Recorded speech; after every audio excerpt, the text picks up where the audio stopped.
அறிக்கை தொடர்பாக நாளை முதல் பொதுமக்களிடம் பாஜக கருத்து கேட்க உள்ளது. அண்மை செய்தியாக பார்த்து வருகிறோம். இது தொடர்பாக விவரங்களுடன் செய்தியாளர் வேல்முருகன் இணைந்திருக்கிறார். வேல்முருகன், என்ன முடிவை பாஜக எடுத்திருக்கிறது? தேர்தல் அறிக்கை தொடர்பாக விவரங்களை பதிவு செய்யலாம்.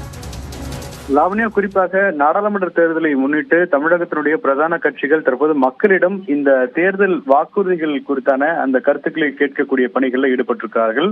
அந்த வகையில பாஜகவினுடைய சார்பில் ஏற்கனவே 4 பேர் கொண்ட குழு அமைக்கப்பட்டிருக்கிறது. குறிப்பாக எச் ராஜா, KP ராமலிங்கம், ராமசீனிவாசன் உள்ளிட்ட 4 பேர் கொண்ட குழு தற்போது அமைக்கப்பட்டிருக்கிறது. இந்த குழுவின் சார்பில் நாளை முதல் இதற்கான நாடாளுமன்ற தேர்தலுக்கான அந்த மக்களுடைய கருத்தை கேட்டு அதற்கான வாக்குறுதி பட்டியலை தயார் செய்வதற்கான அந்த பணிகளில் ஈடுபடுவார்கள் என்று தெரிவிக்கப்பட்டிருக்கிறது. குறிப்பாக முதற்கட்டமாக விருதுநகர் தொழில் கூட்டமைப்புகளோடு இந்த ஆலோசனை கூட்டம் நடைபெறும் என்றும், குறிப்பாக அதே நேரத்தில் சென்னையிலும் இந்த கருத்து கேட்பு கூட்டங்களை நடத்துவதற்கு ஏற்பாடுகள் செய்யப்பட்டிருக்கிறது. குறிப்பாக இன்னும் ஓரிரு மாதங்கள்ல நாடாளுமன்ற தேர்தல் என்பது நடைபெறக்கூடிய நிலையில 39 தொகுதிகளுக்கும் 10-15 நாட்களுக்குள்ளாக இந்த பணிகளை முடிப்பதற்கு திட்டமிடப்பட்டிருப்பதாக தெரிவிக்கப்பட்டிருக்கிறது. லாவண்யா, விவரங்களுக்கு நன்றி வேல்முருகன்.